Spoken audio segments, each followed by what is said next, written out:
Un homme a rendu les caméras d'Hollywood obsolètes parce qu'ils se déplaçaient au-delà de leur capacité d'enregistrement.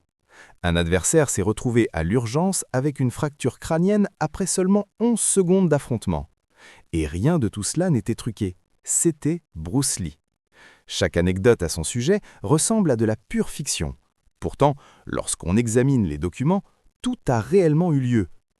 Avant d'aller plus loin, abonnez-vous à Secret Stars et activez la cloche, car ce qui suit va redéfinir votre compréhension du potentiel humain. Avant Bruce Lee, les arts martiaux demeuraient cachés, des pratiques secrètes réservées aux initiés, enfermés derrière des murs impénétrables pour l'Occident. Puis surgit cet homme foudre qui n'a pas simplement modifié le jeu, il l'a fait exploser. Bruce n'était ni uniquement un artiste, ni seulement un guerrier. C'était une anomalie qui a obligé la communauté scientifique à repenser les capacités du corps humain. Son existence même bousculait toutes les certitudes. Vélocité, intensité, maîtrise. Durant des décennies, les témoignages se sont multipliés. Une percussion lancée depuis quelques centimètres qui expédie quelqu'un à plusieurs mètres. Des flexions réalisées uniquement sur 2 doigts durant des heures interminables. Des gestes si fulgurants que l'équipement de tournage ne parvenait pas à les saisir. La plupart pensaient que c'était embelli, du mythe. Mais la vérité, presque chaque récit était authentique. Et les preuves existent. Long Beach, 1964, une salle saturée de spectateurs dubitatifs. Un volontaire fait face à Bruce, posture fermée, expression arrogante. Bruce élève son bras, positionne ses articulations contre le thorax de l'individu, seulement 1 pouce de distance, environ 2 cm. Puis l'impact. Aucune préparation détectable, simplement un flash, et le volontaire s'envole, percute une chaise située à 2 bons mètres. L'audience demeure paralysée. Ce qu'ils viennent d'observer transcende la physique conventionnelle. Joe Rogan déclarera ultérieurement « Cette percussion a projeté le type comme une décharge de chevrotine ». Aucune dramatisation. Les scientifiques de Stanford ont décortiqué les séquences.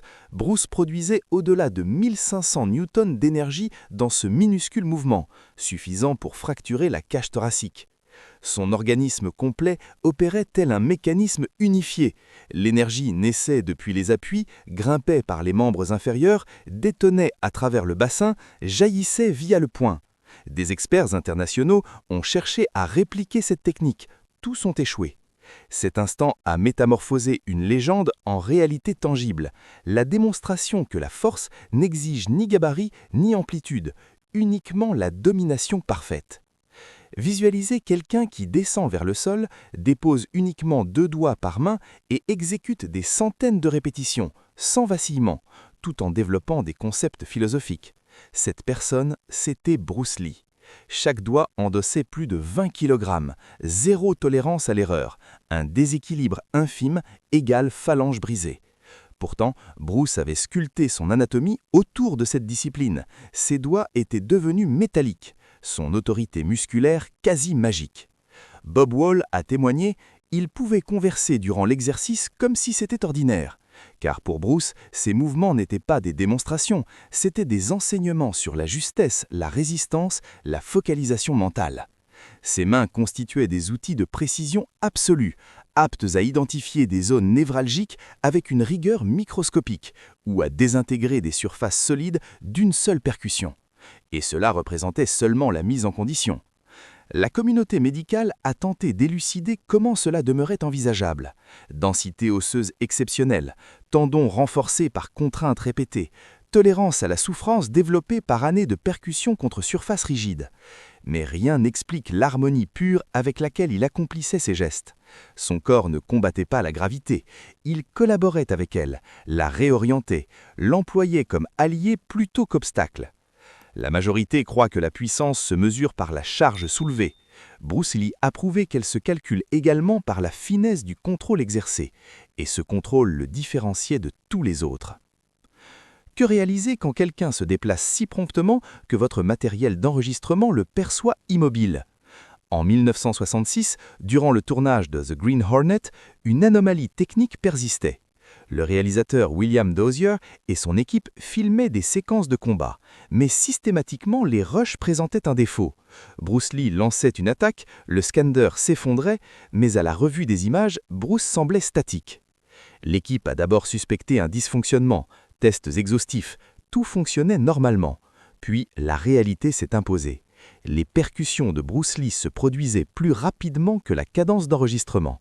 Le film capturait 24 images par seconde, mais le poing de Bruce accomplissait son trajet en moins d'une seule image. En temps réel, ses mouvements demeuraient invisibles à l'œil naturel. Ce n'était pas une rumeur, cela s'est déroulé devant une équipe hollywoodienne complète. Le chorégraphe Bob Wall a chronométré l'une des percussions de Bruce à 5 centièmes de seconde du commencement à l'aboutissement, plus véloce que le temps de réaction humain standard, signifiant que personne ne pouvait réagir avant l'impact. Les producteurs ont dû accomplir l'impensable. Ils ont supplié Bruce de modérer sa cadence, de rendre ses attaques perceptibles pour la télévision. Imaginez demander aux plus grands combattants vivants de ralentir parce que la technologie de l'époque ne pouvait littéralement pas le suivre. Bruce n'était pas enthousiaste, mais il a accepté. Il devait s'ajuster, non pas pour le combat, mais pour l'audience. Alors, quand vous visionnez The Green Hornet aujourd'hui et observez Kato se mouvoir comme un flou, sachez ceci, c'était Bruce qui se retenait délibérément. Et pourtant, même en se limitant, il recrivait comment l'action pouvait être représentée à l'écran. Ses mouvements étaient épurés, économiques et absolument explosifs.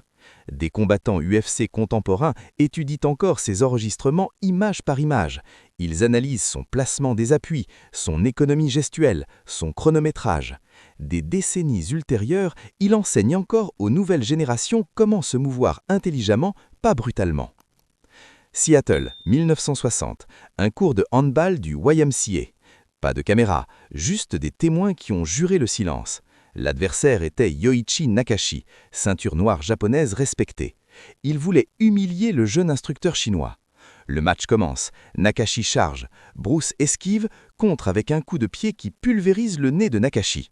Le sang gicle, puis Bruce avance et délivre un poing dans le crâne de son opposant. Le bruit était glaçant. Nakashi s'effondre, inconscient, fracture crânienne, commotion sévère. Le combat terminé en 11 secondes. Il n'y a ni photo, ni film, juste une entrée dans le journal personnel de Bruce.